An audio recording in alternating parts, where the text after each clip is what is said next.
មកកែដែលឌីមួយខ្ញុំហើយចង់ដឹង developer សកម្មភាពពេញមួយថ្ងៃគេធ្វើអីគេខ្លះមើលវីដេអូនេះទាំងអស់គ្នាដំបូងមកទឹកមកអីហើយ sunscreen ដាក់បន្តិចមកមិនថាប្រហែលមិនថាស្អីតែពិត sunscreen វាជា basic skin care ខ្លាំងមែនតែវាយើងមិនបានថែអីក៏បានសឹម sunscreen នឹងដែរមែនហើយនេះ final outcome outfit ថ្ងៃហ្នឹងដោយសារយំមិនញ៉ាំអីបានច្រើនចង់ផឹកឡើង clean ចឹងត្រូវតែញ៉ាំអីឆ្អែតថ្ងៃខ្ញុំមិនញ៉ាំចឹងរហូតទេ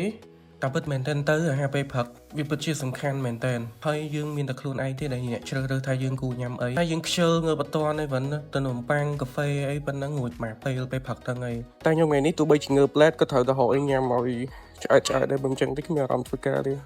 ញ៉ាំហើយក៏មកដល់ក្រុមហ៊ុនដែរខ្ញុំអត់បានបង្ហាញកន្លែងធ្វើការអ្នកទាំងអស់គ្នាមើលទេដោយសារខ្ញុំទៅឡេតអញ្ចឹងហើយបើទៅឡេតយើងថតទៅជាប់សិតតែអ្នក office កំពុងអ្នក introvert ខ្លាចកាមេរ៉ាហើយមកដល់ office ភ្លាមក៏ set up computer បើកអី set up មានតែ laptop មួយហ្នឹងនេះ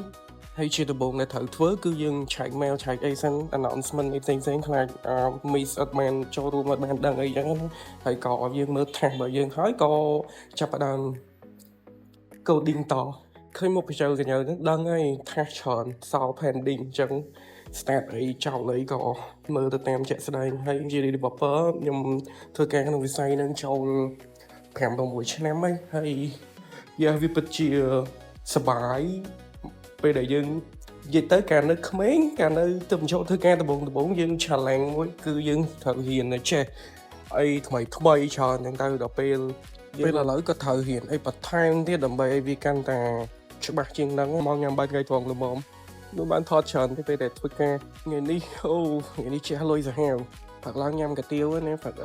នេះឡើងចូល Master Sup ទៀតហើយនៅកន្លែងខ្ញុំក៏មានកង់ទីនដែរតែថ្ងៃនេះគេចង់ញ៉ាំអីក្តៅអញ្ចឹងក៏មកតាមគេទៅម្ដងម្នាក់ទៅហើយចេញពីហ្នឹងក៏ទៅ